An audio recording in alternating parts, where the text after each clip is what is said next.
Hi guys, this is Dalamar Kimtenyo and welcome to our video tutorial. Sa video na to, ituturo ko sa inyo kung paano install si Eclipse IDE for Java development. So before we install Eclipse IDE, we first need to have JDK or Java Development Kit installed sa ating computer. So kung hindi nyo alam kung paano install si JDK sa inyong computer, you can watch my video. So to check if we have installed already ang ating JDK, so we go to CMD. Then let's try to type Java. Let's check the Java version we're currently using. Java space version. So currently I'm using Java version 13.0.2, or you can just type Java C or Java. So if you see these lines, so ibig sabihin naka-install or successfully set up yung ating JDK. Or also you can type Java C or Java compiler space version to see the Java compiler na ating gamit. So ito. So ngayon, we've already checked if meron tayong JDK naka-install sa ating computer. Now, ang step 1 is we make sure na meron tayong Eclipse IDE. So let's download kung wala pa kayo. So ako meron ako nito. So kung wala pa kayo, then let's go to our browser, then search for Eclipse downloads. Then click yung ating link, pinakaunang link.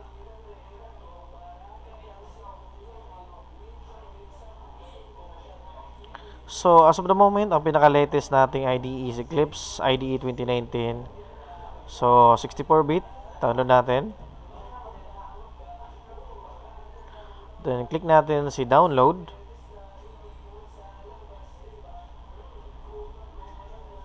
So, i-cancel ko na to kasi meron naman ako. Then, once natapos na yung pag-download ng Eclipse IDE ninyo, so you can proceed to step 2. So, ang step 2 ay install na natin si Eclipse IDE. So, close na natin to. Then, let's install Eclipse IDE. So, right-click natin para as administrator.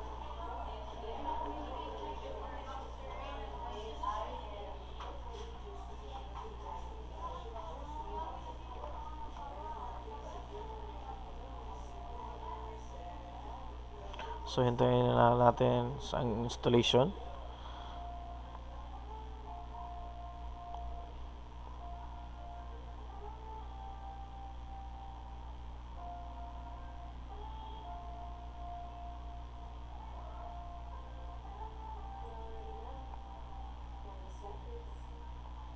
Alright, so piliin natin si Eclipse IDE for Java developers.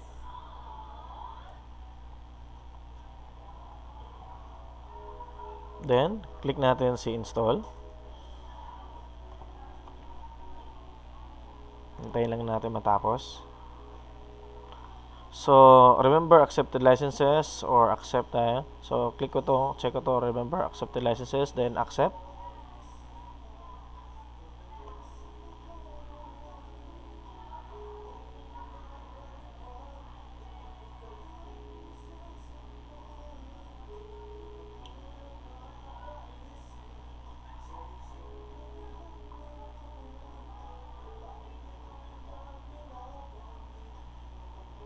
So, pause ko muna ng video kasi medyo matagal pa yung installation, no?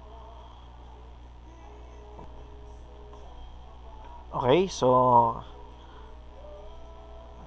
select all natin yung lahat to, certificates. So, select all.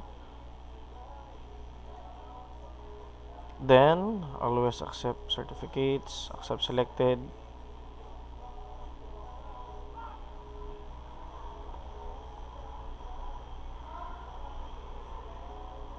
Okay, so installation completed successfully. So, click natin si launch.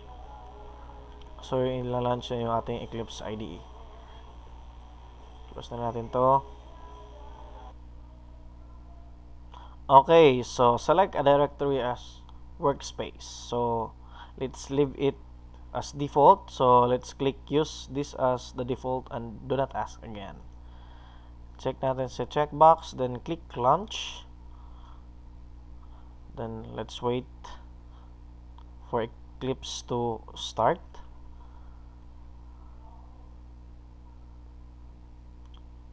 So it may take a while.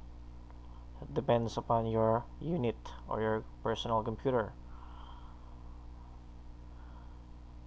Then we have successfully installed our Eclipse IDE for Java development.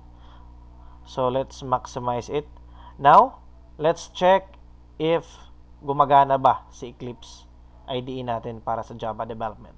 So let's create our sample project.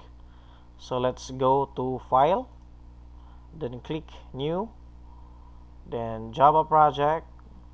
Then let's name our project name My Project. So it must be, or it must start with lowercase letter. Then click Next, or just click Finish.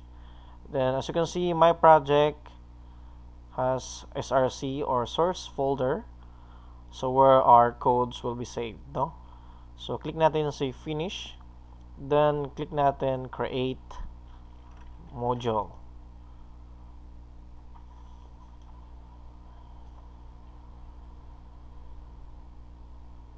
Okay, so let's click this para makita natin yung ating create. So click natin si SRC, then let's right click, then new, then class. So let's name our class Hello World. Then check natin si public static void main, no? Para automatic mag-generate siya ng public static void main. Check natin si checkbox. Finish. Okay, so X na natin to. Close, close. Then zoom in natin. So control plus, control minus to zoom out. Okay, so let's try to run some code. So system dot out dot print ln or print line, then open and close parenthesis, hello world. Then don't forget to have semicolon. So save natin. Then let's click this button. So run hello world.java.